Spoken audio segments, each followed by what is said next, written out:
right. So thank you for coming here. I'm really excited to be asked to moderate this panel of distinguished alumni. And my name is Jade Polizzi, if you don't know. I am a faculty member here. I'm a senior instructor.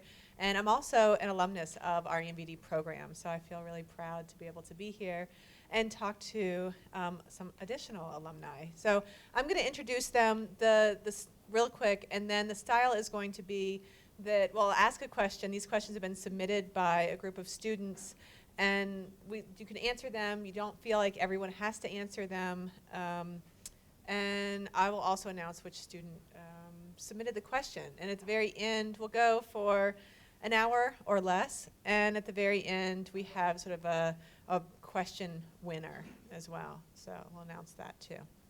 Okay, so I'm going to first introduce Michael Roybell. Michael is class of 1975. He's down here at the very end. He's one of the founding principals of the Roybell Corporation Architects, located in Denver, Colorado, founded in 1981. The Roybell Corporation Architects is an award-winning, full-service organization providing creative design capabilities in architecture, planning, and interior design. The Roybell Corporation has been part of the Denver business design community for over 35 years and has completed hundreds of projects for major corporations, private developers, public agencies, as well as educational, cultural, and religious institutions. The firm has consistently been ranked among the top architectural firms in Denver. Thank you, Michael.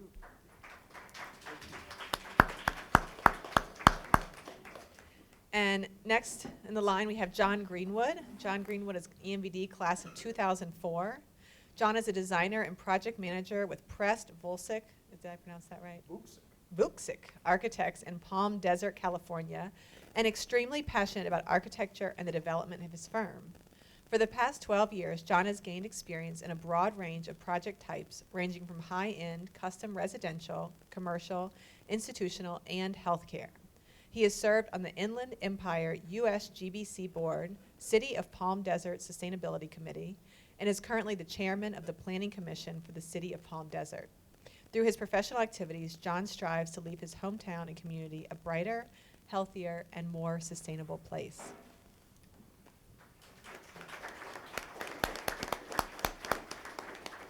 Our next panel member is Cinder Trout. She is ENVD class of 2001.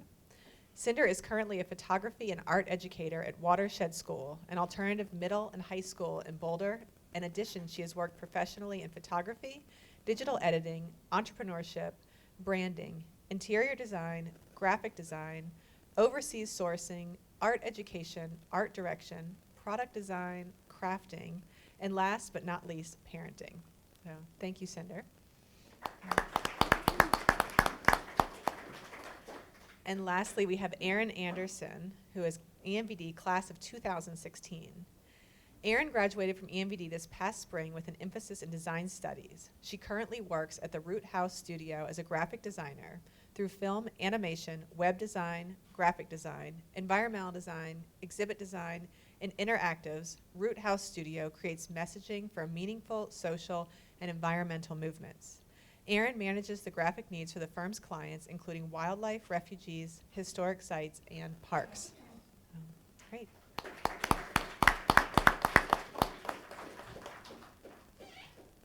All right, so I'm going to start with questions.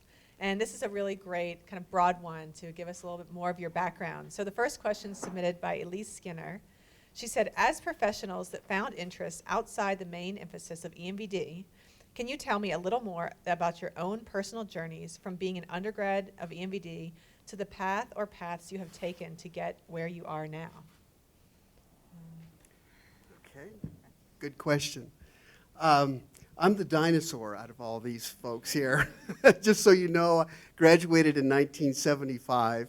And interestingly enough, the program, the environmental design program, actually started in 1970, and the first graduating class was 1974.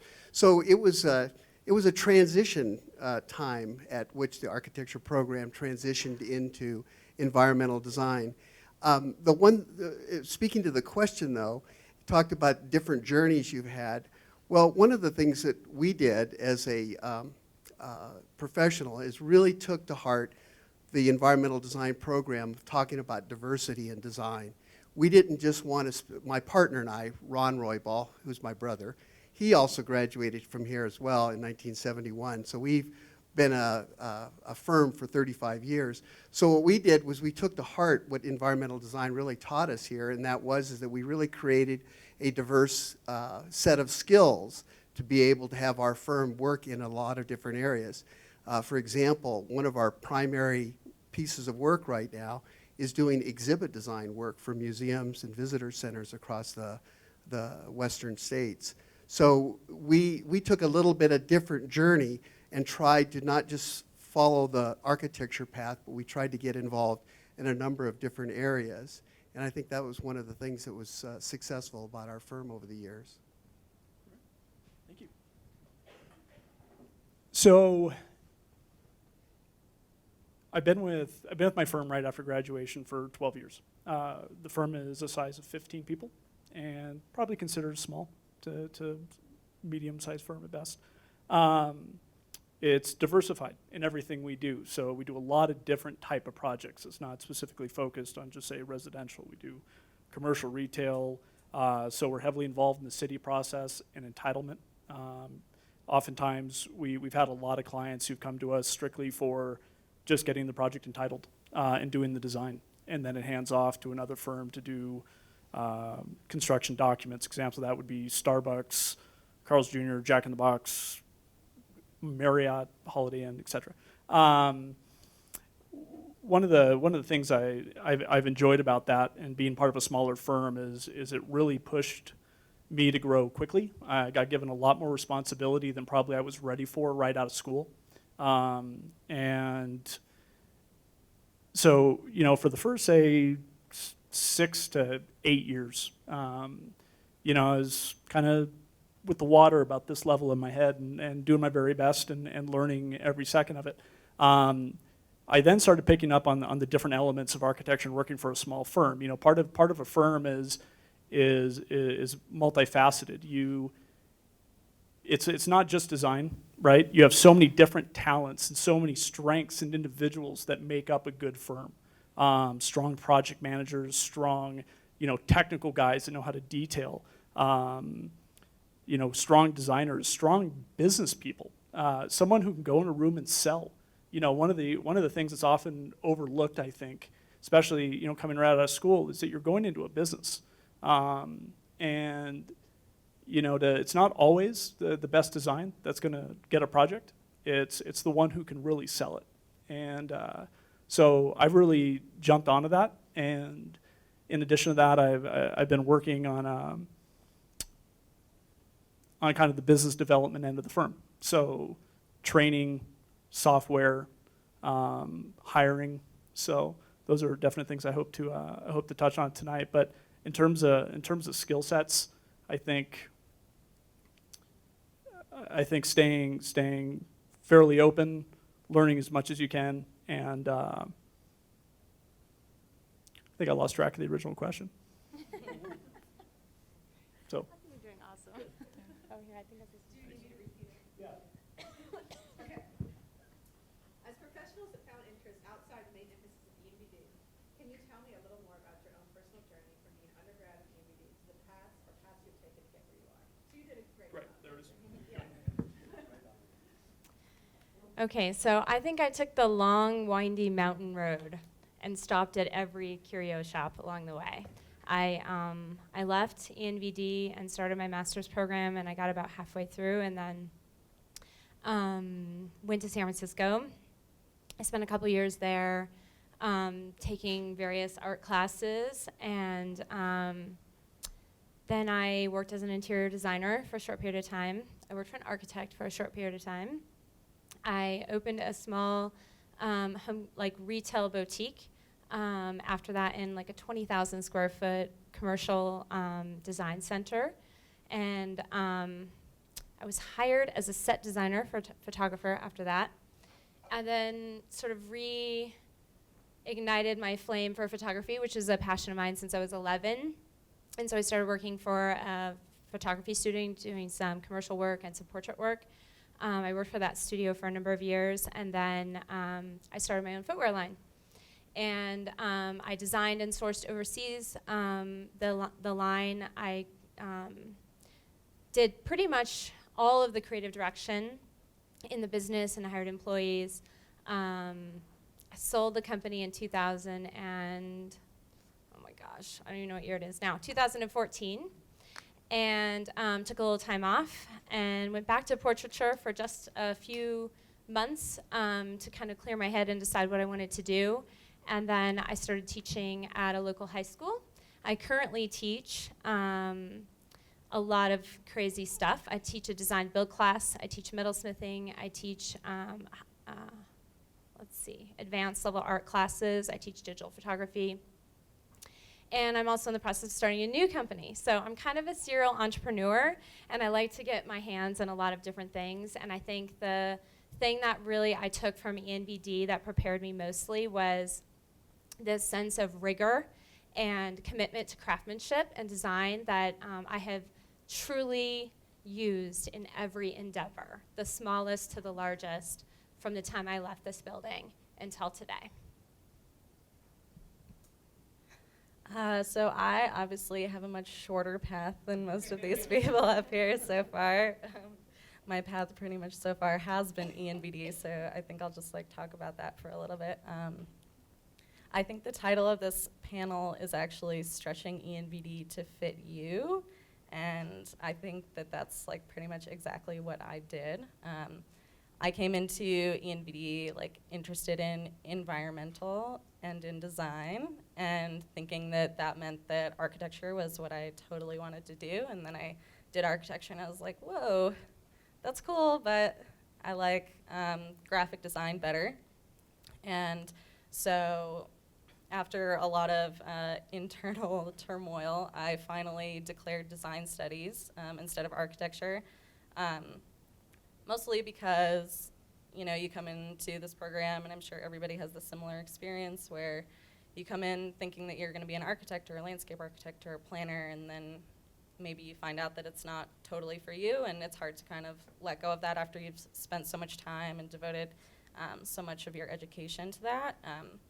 But I actually found that design studies was the perfect solution for me to take everything that I had learned and apply it in a slightly different way that fit more of my interests. So I spent my final year working on graphic design and branding, and that really set me up for right after school.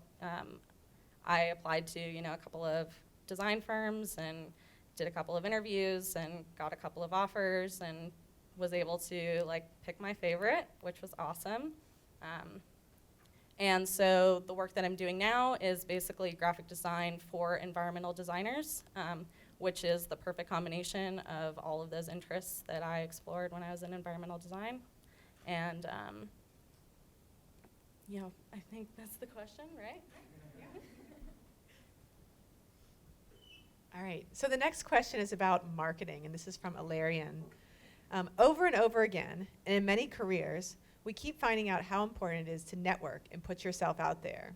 I think the skill of knowing how to present yourself and being able to connect with professionals is often overlooked but very important.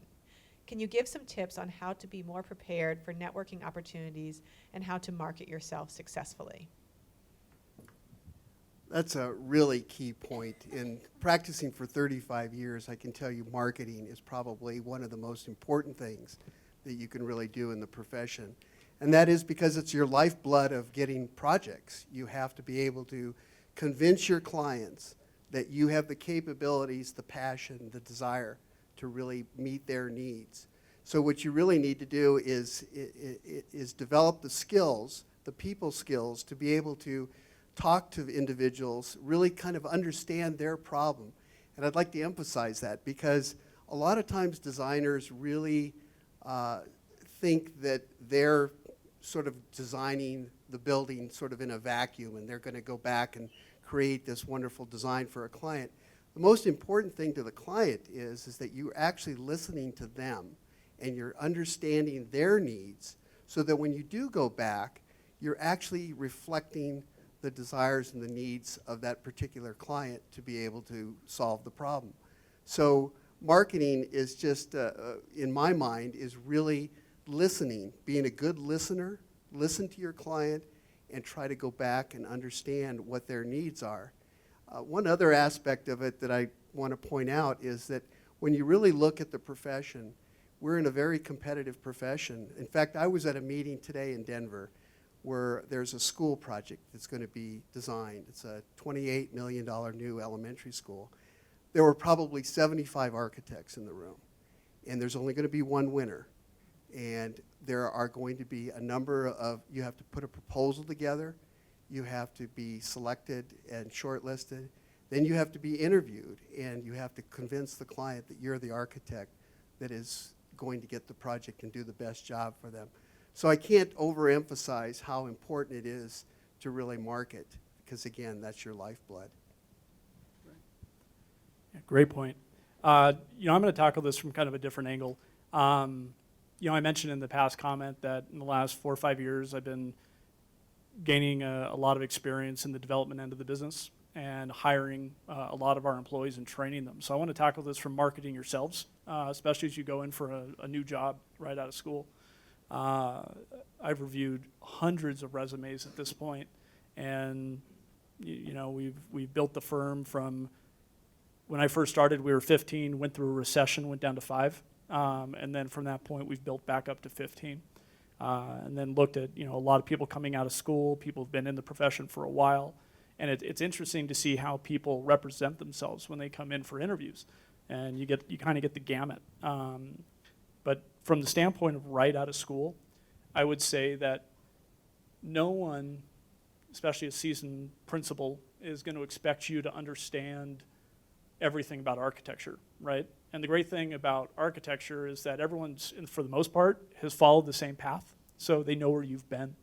But at the same time, some of the big traits we look for are people who are confident, people who know how to come into a room, look you right in the eye and say, look, I've spent the last 5 years, working incredibly hard. Obviously, here's proof that I've achieved that goal. In addition to that, I'm self-taught, right? I can teach myself. And even moreover, spend the time now to talk to professionals. This event tonight is really exciting, and I'm excited to be part of it. But go outside of this event, talk to principals, around the area, and really get a good understanding of what you're walking into. If architecture is the field that you are going to start off with, walk into that first interview and say, yeah, I don't have 3 years of experience or a detailed set of construction documents to show you, but here's what I do bring. And knowing how to market yourself is such a key component to going and getting that first job.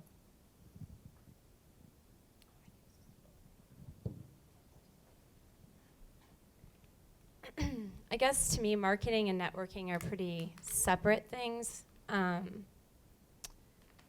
Just to talk about marketing first, I guess for a business, it's crucial, especially when you have a business where you're working predominantly for yourself, and you have to determine how much funds you set aside for that. That's something that's really important. But I think I'd rather talk about networking in terms of personal relationships and what that means for you coming out of school. And I think I'll talk about a story. The one thing I always say whenever I talk to my friends about connections, and by the way, one of my college friends that graduated the same year I did is in this room right now because we're still friends. And I think that's a pretty cool thing.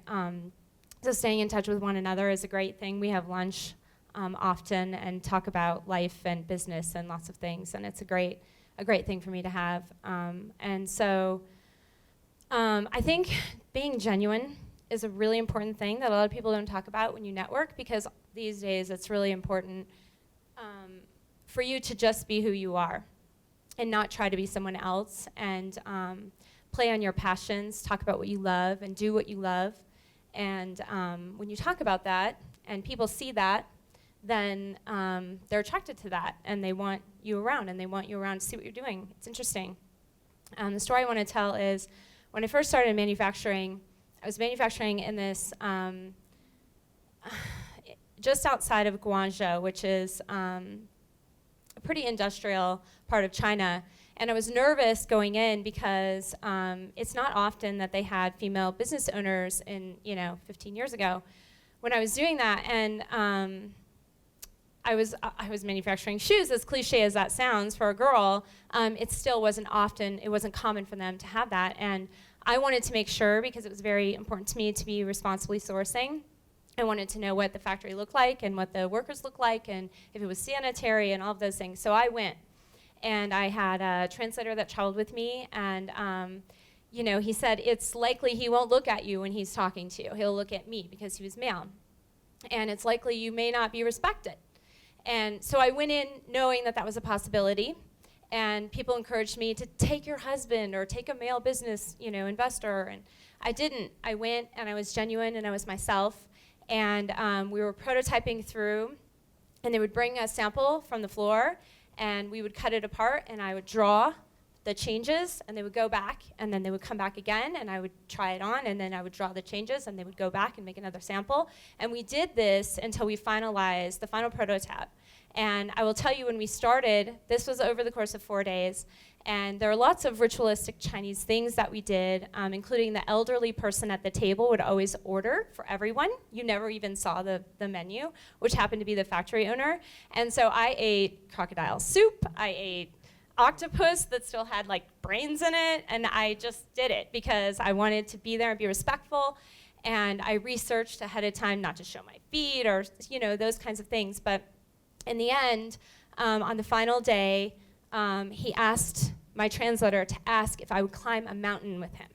And the entire room, including the seamstresses, the women who were working in the office, his business partners, everyone felt insanely silent for a solid 2 minutes. And I didn't know what to do. I didn't even know what he had said yet, because Todd Latta, my translator, didn't even really know what to say to me.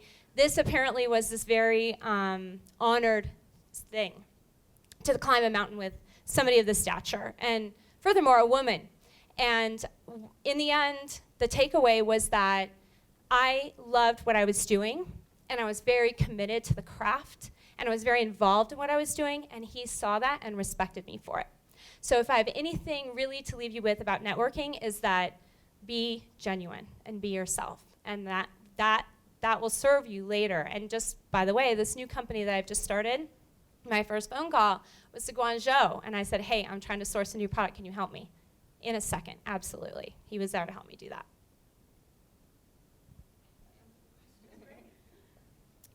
So I'm gonna frame this question as marketing yourself and networking to get your first job out of college. Which is actually pretty relevant right now because we're hiring at my firm, and so we're really small, and I sit right across from my boss, so I hear all of his comments about all of the applicants that we get. And so, it's everything from, oh, this person's portfolio is a little bit dry, to, oh, this person has an @yahoo.com email address. But first of all, what I'd say is, as far as what you can do now, my last year in the program, Shaheen actually, he encouraged me to go out and talk to firms one-on-one. We have all of these awesome organized programs here where we do firm visits and have people come in and we can talk to them and stuff like that, but you shouldn't be afraid to just email them and say, hey, I'm one person and I just want to come in and see what you guys are doing. And going in and not even mentioning what is your internship program or how do you hire people, just being genuinely interested in learning what they're doing and learning about their firm and about how they do business. And that'll be really helpful for you too, because I went to all these firms and learned a lot about how the business actually worked, and then realized what kind of firm I actually wanted to work for, versus before I would have just pretty much applied to anything. And so it really helped me figure out what kind of job I wanted. And in that vein,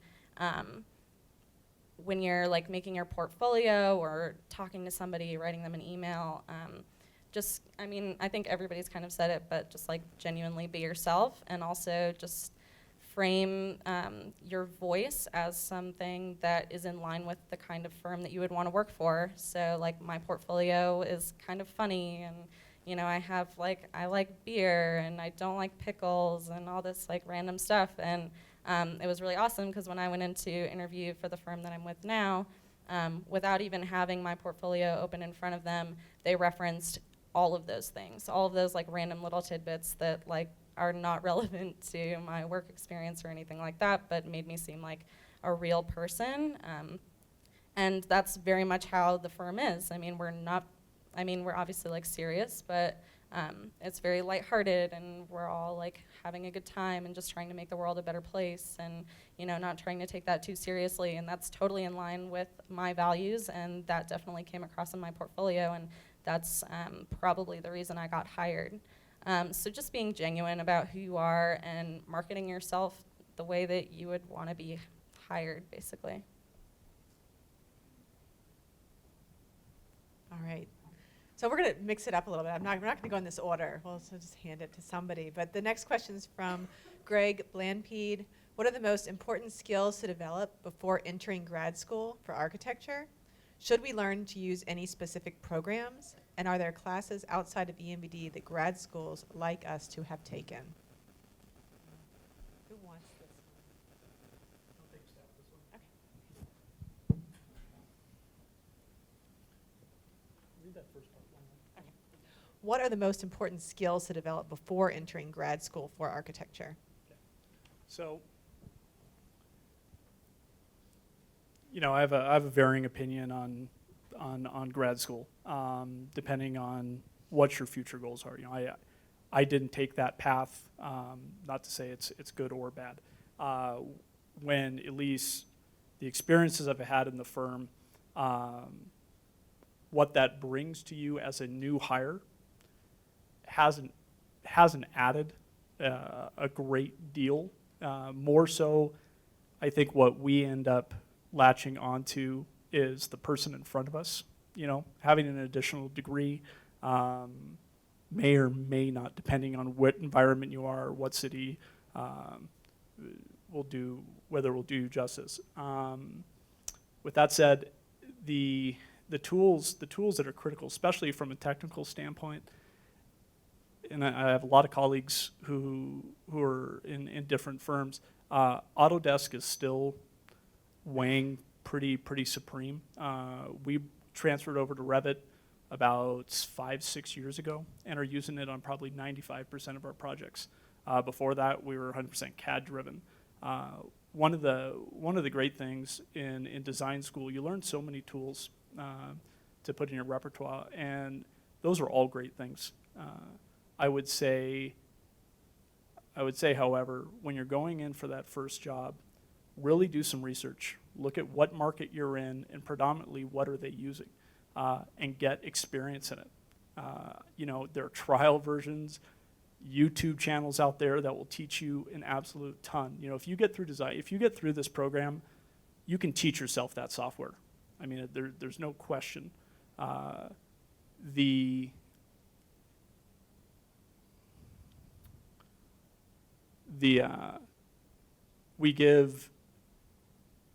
give you a quick story. So when I first interviewed, they had a CAD test, and I had no experience coming out of school. I had not done an internship. I walk in, I was trying to sell myself as best I could, and they said, okay, you can take a CAD test. So I took the CAD test, left after that interview, brought me back a couple days later, and there's both principals and the senior project manager sitting there, and he goes, how do you think you did on your test? And I go, I think I did good. And he hands me the test, and the thing is just bleeding and red. And he says, no, you didn't. And so I was like, why are you bringing me back here? Did I blow it? And you're just trying to rub it in? And what they did say is, look, the things you don't know we'll teach you. We can see you have strengths in other places, and we'll expand on those and, again, teach you the things you don't know. I think something you touched on, which I like, is looking at a firm that really works for you. Oftentimes you get right out of school and you want to get a job, and that's understandable, and get something under your belt and get some experience. But I was very fortunate to join a firm right out of school that has helped me grow tremendously. I love going to work every single day. Every day is a challenge, every day is exciting, and it's because of the people who run it. It's because of the different projects we get to work on, and it is very, very important that as you're developing your tools to go into that job, whether it's, in addition to grad school, whether it's your technical abilities, gather all that up, put it in a ball, and then really focus too on what's going to be the best fit for you.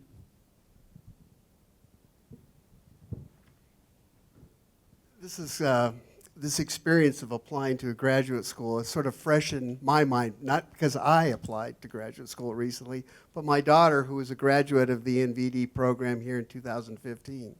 She just recently came off that experience. In fact, she's in her first year in graduate school now. But we had a long conversation about those applications because they're really burdensome and they're really stressful. You're really trying to figure out as a student, how do I impress this graduate school that I want to go to, that I'm a fit for their school. And one of the things that we talked about a lot is showing, again, your diversity in your skill set. Really look at trying to show all of the things you learned here at ENVD. I know you've all gone through different studios where you looked at urban design, planning, landscape architecture, interior design. All of those aspects you've gained strengths in. So what you want to try to do is show your breadth of experience to the school that you want to go to, and really sell yourself as being a very diverse individual and skilled in different areas. In terms of the question about what programs would you look at in terms of trying to get your first position in a firm? I think, in my mind, no question that one of the keys to an early entry into a firm is having a skill set to be able to hit the ground running. I know you had made a comment, which I agree with as well, is that you can learn these things, and you don't necessarily have to be a finished product when you go interview for your first job. But if you have an understanding of software, various softwares like SketchUp, Revit.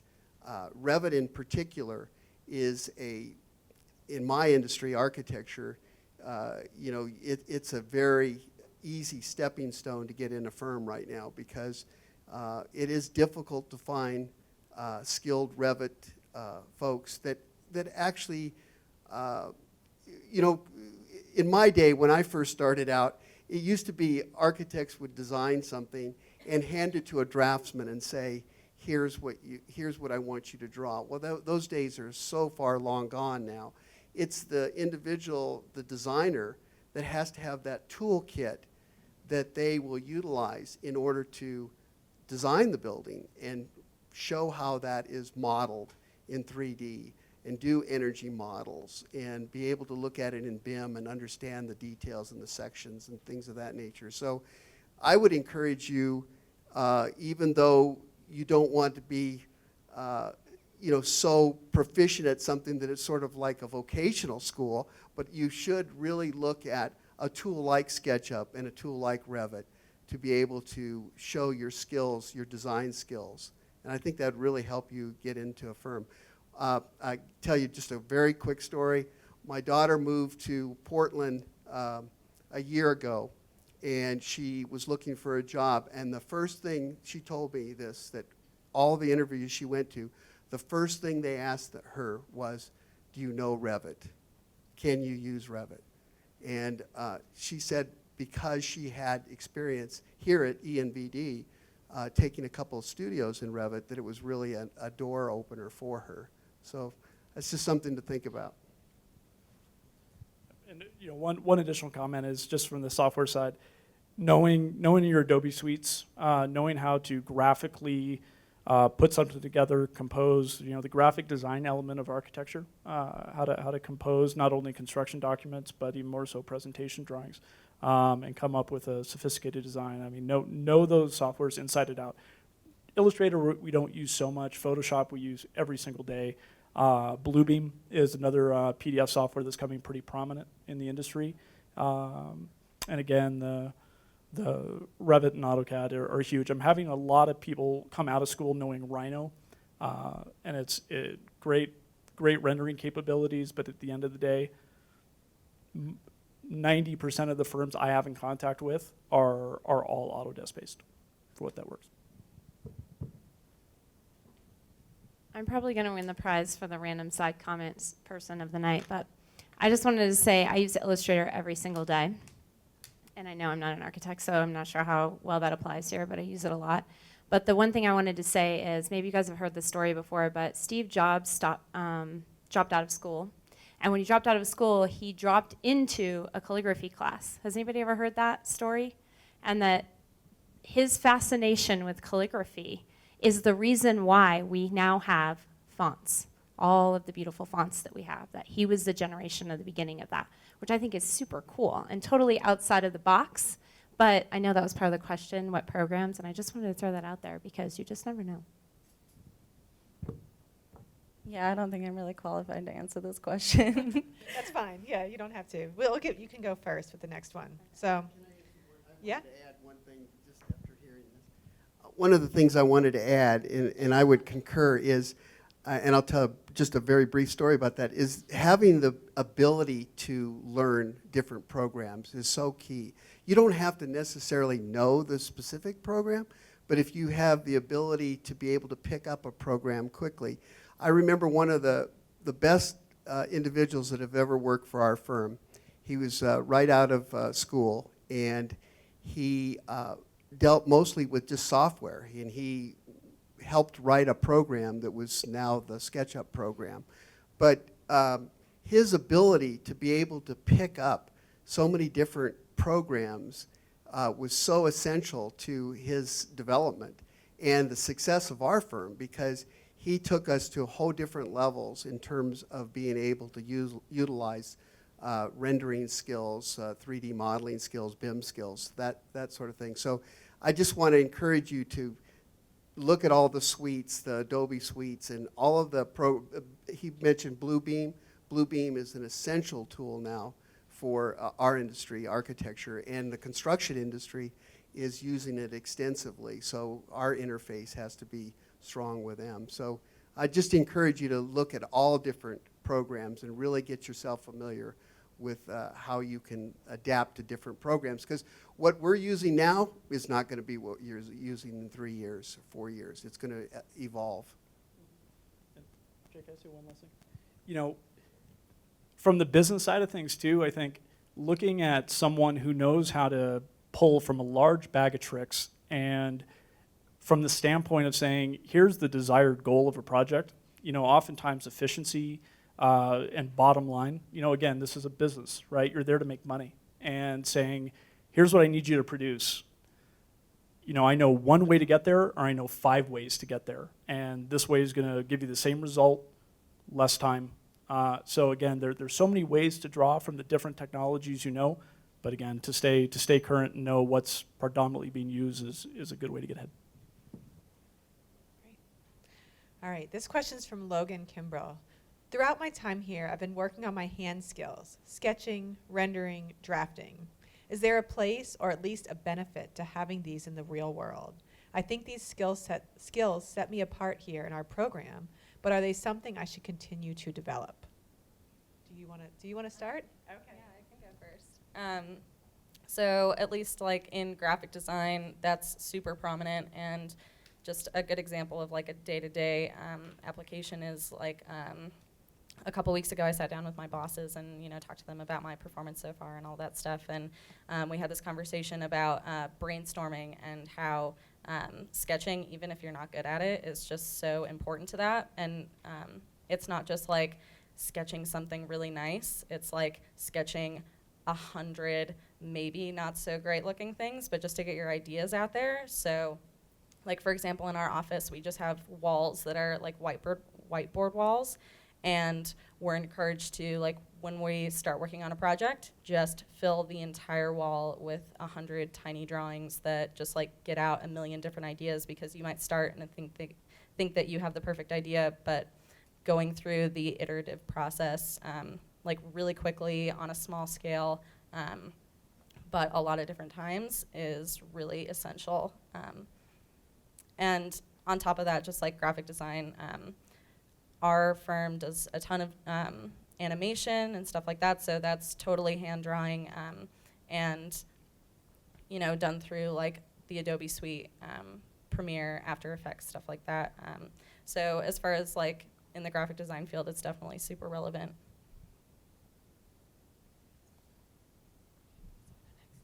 I'm just going to say yes. If it's something that you enjoy, sketching, it will serve you in so many different ways later, and just for brainstorming, if for nothing else, in every facet of your life. And if not, I mean, you will crush a Pictionary no matter where you go. So I go with yes. I might be a bit biased here because when I started the school, there were no computers. Actually, the first year a calculator was invented, if you can believe that. So we really strived at learning hand sketching skills.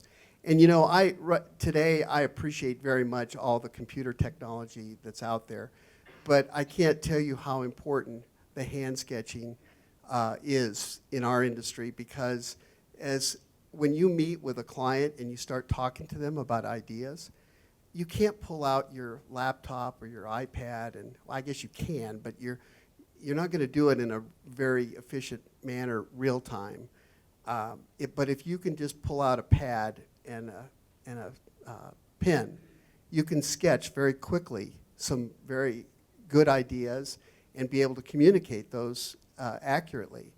I know that the softwares are great if you have a little more time, but taking that idea from your mind to your hand very quickly is an important skill to have. And I would encourage you all to keep sketching. I don't think it's ever been outdated at this point. Yeah, like I said, I've been in the profession 35 years, and I think sketching today is every bit as important as it was when I started. Real quick, it's funny how a hardline computer drawing can actually have a downside. In the beginning of a project, if you hardline a drawing and you give a client a rigid, perfectly to scale plan, and they go, okay, great, it's done, fantastic, versus the feeling they get when something is loose, still in schematic design. So, both have very different outcomes on what you present. Oftentimes, you want to present someone a high-end photorealistic rendering, and then oftentimes you want it very soft-handed. We'll use so many different tools in Photoshop and filters. There's times when we'll just go and actually use color pencils, and we do have. It's such a lost art, and I see very few people who come through the firm with the ability to hand sketch. If you have that talent, please continue with it. It's absolutely worth it. I don't know if you guys know a couple of people I'm going to mention, but these folks actually went to school here and have written books and have been very successful in their sketching skills. Mike Doyle, you probably have seen his book. It's Architectural Rendering, and then Jim Leggett, and what both of them did was utilize the combination skills of computer technology and hand sketching.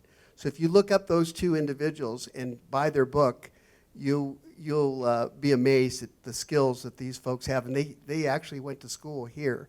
And I remember Mike Doyle, when I was in school, he would put up his drawings and everybody would just almost gasp because they were so amazing. He actually would draw a building being constructed with the cranes and everything else. His skills were so good. Pick up his book sometime. I think you'll be amazed. All right, the next question is from Hannah Bennett Hoy.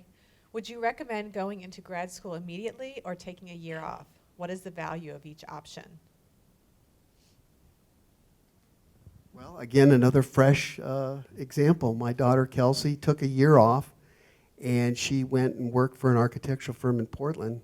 And she told me that that was one of the best things that she did, because she ended up getting really gaining a focus as to what she wanted to do in graduate school.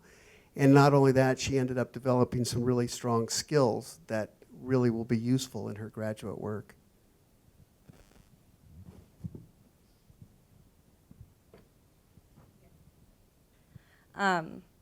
So obviously I'm not going to graduate school right now. So, but I remember alumni night maybe 2 years ago. I came under the impression that I was going to go through with architecture and wondering the same thing: should I go to grad school right away?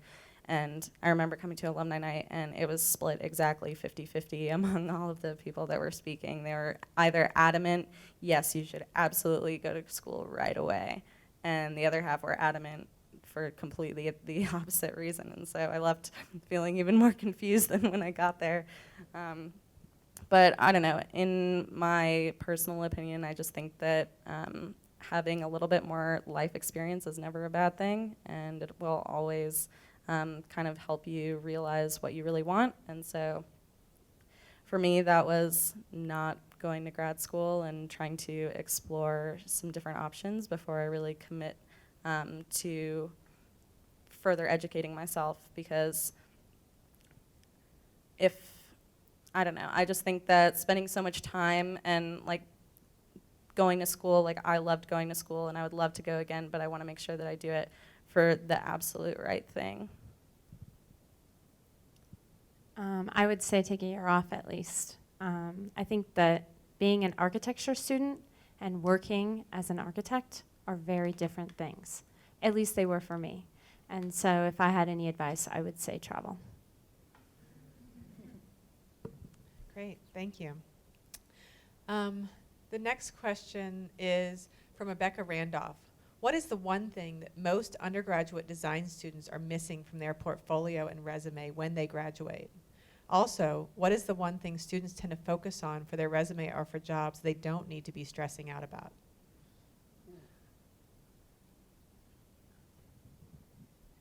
I'm going to go back to the same thing I said before: is number one, to be genuine, and also number two, to not be afraid of how you are different. I think when you're in a program like this, that you often try very hard to design a portfolio based on the skills that you think a typical architect should have. But it's also okay to be in love with something like calligraphy or metalsmithing or any of those things, because you never know how those things will serve you. So I think just be okay with being who you are and be genuine and embrace that. I would recommend, again, to be as diverse as you can. I think I concur. I concur what you're saying is, don't just have drawings of buildings that you designed. I'll give you one example. When my daughter and I were looking at graduate schools, we had an opportunity to sit down with the graduate folks, and they pulled out the portfolios of the successful students that were entered the year before. And we had a chance to look through those portfolios. And then they made comments about them, about what is really desired and what is not necessarily desired. One of the things that struck me odd was that I thought today's world that you'd have to have these really high-end renderings in your portfolio. And a lot of the foreign students actually did that because they had great skills in computer rendering, Revit, and SketchUp, and a number of other programs. But it became, in the minds of some of the reviewers, it became it really didn't stand out. There was just so much of it, and your whole portfolio was so uniform with all of these computer renderings that it really didn't stand out. So I guess what I would say, and what they were trying to really recommend, is show a diverse set of skills. Your model building's a great skill. Your photography's a great skill. Graphic art's a great skill. Anything that you can have that you can stand out as a skill set, I always sort of look at the profession as a architect or designer having a tool belt. And the more tools you have on the belt, the more successful you can be. You may cast some aside, but you'll always be adding to that tool belt. And that ability to be able to do a variety of different things is what makes you stand out amongst other people. Just quick raise of hands. When anyone in this room is preparing for a jury or a crit, how many people practice presenting before they actually get there? Like go through your entire presentation. Anyone? Okay. So understated. You cannot do that enough. You know, a portfolio is just a small extension of you.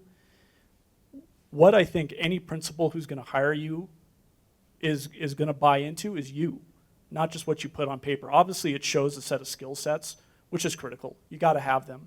But, you know, as an example, I put 50, 60 hours a week in my office. The people I work with are a second family. I spend sometimes more time with them than I do with my family at home. So you're buying into the person you're hiring quite a bit. You know, how are they going to fit with the office? So knowing how to present yourself, knowing how to talk about your portfolio is so important and oftentimes underlooked.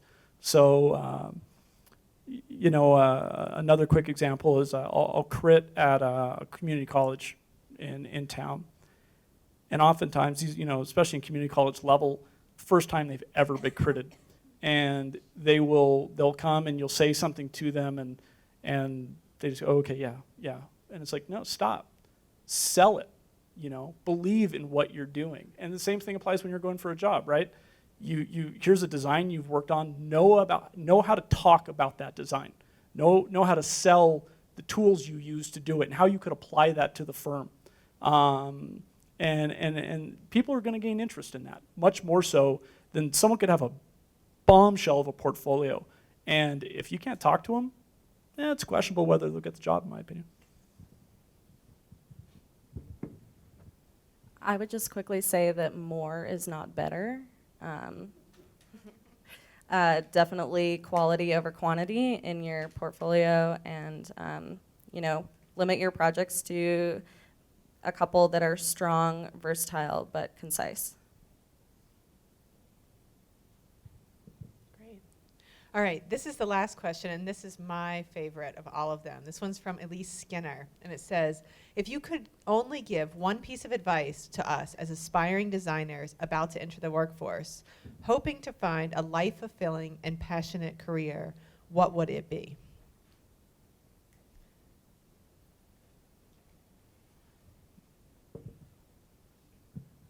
I think the best advice I could give you is to be passionate about what you want to do, and really put yourself forward in the farthest extent possible to be passionate about what you do.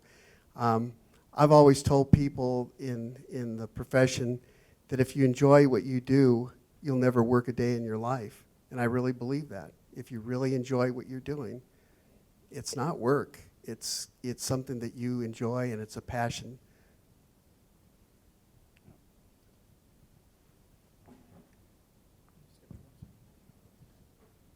I think I would say not to be afraid.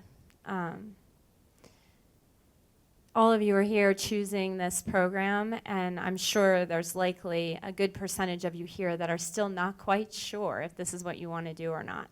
And it's okay to not know. And there's a lot of emphasis on knowing and choosing, and just try stuff. And don't be afraid to try stuff. And if you fail at it, also don't be afraid to fail. Because that's what life is really all about. And if you choose something for the sake of choosing, and you do it your whole life without loving it, then that was worse than being afraid of not knowing what to do. So I would say don't be afraid. I would say take advantage of everything that you have right now. You are surrounded, there are 4 of us up here, but you're surrounded by 100 of us. You know, all these teachers and professors and faculty and staff here have all of this experience, and you have all of these resources here, and take advantage of that while you have the chance. You know, the firm is a culmination of a lot of people's individual strengths. When a couple years in, you know, I was given design projects, and you know, I struggled through them, and it was really disheartening to say, well, gosh, you know, am I not going to hack it in this? And you know, to this day, you know, being 12 years in, I'm an okay designer, you know, at best, but I've found my other strengths and built on those. You know, being part of a small firm, you have the ability in a lot of senses to kind of steer your own direction. I've taken on a lot of responsibilities that weren't asked of me. You know, I took a sense of ownership from the very beginning. You know, I've always kind of treated it like, you know, it's kind of just the way I tend to think. You know, it's like kind of like you know, it's part of your firm, although it's not. You know, and that's gotten me pretty far. And I would say, as you go through the process, really strive and know that just because you may lack in one thing doesn't mean that you are you're not going to cut it, right? There's so many facets that make a great firm, and you just got to begin, take that first step, and you will eventually find, and then you build on it, and you know, have a pretty successful career. Well, thank you so much. I've really enjoyed hearing all of this, and it, as always, makes me happy to talk to our alumni and have our students sort of get these life lessons that you guys were able to share with them. So I'm going to conclude this right now, and thank you guys for coming. I really appreciate everybody being here and taking time out of their evening.